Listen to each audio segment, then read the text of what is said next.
Most schools nowadays run lockdown drills with students, locking the door and hiding in the classroom. But what if the bad guy somehow gets through the door?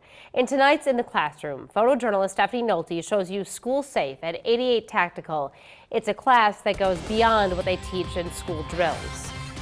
The plan at school. What happens if someone gets through the door? What do they tell you? There is no plan. There is no plan. All right, that's the problem here. This is what students say they're taught to do in school in an active shooter situation.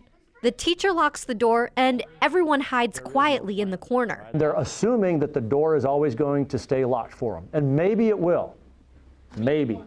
But what if the door doesn't get locked? What if it's an employee that has a key?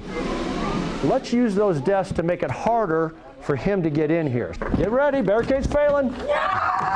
School Safe is a class modeled around the run, hide, fight method. Help, help, help, help, help. It's geared towards kids at least 10 years old. Need some help over here. They cover a lot of adult material and run hands-on drills with fake weapons. Because there's really no way that you can take an active shooter response and turn it into a kid type of a program. It is what it is. It's a very serious adult matter.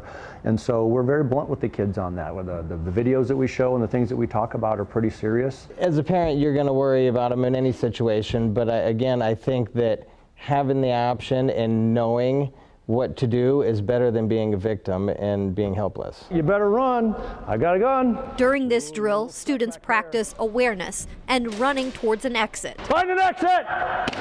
Because you guys that went back in that corner room, what was your backup plan?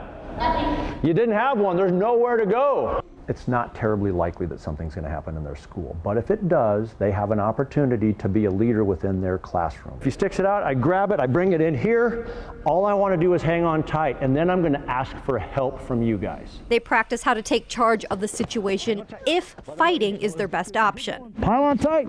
Here's some realities here. You're not going to tackle him, are you?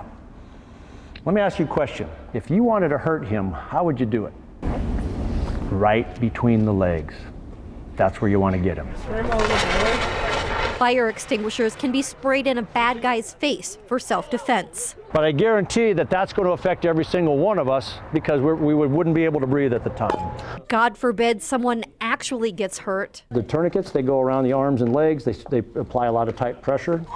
I feel safe now around when I'm in school. Yeah, I'll feel safe and I know what to do at school if it's really happening. Soares tells the students the skills they just learned were to harden their minds. Go have lunch with them sometime. But it's important to keep a soft heart. Because we're all going to have struggles in our lives and we're all going to have pain in our lives. And if we become part of the problem or we decide that we're going to add to that person's pain, we could end up helping to contribute to whatever it is that turns that person into someone that wants to come back and shoot all of us. Stephanie Nolte, 3 News Now.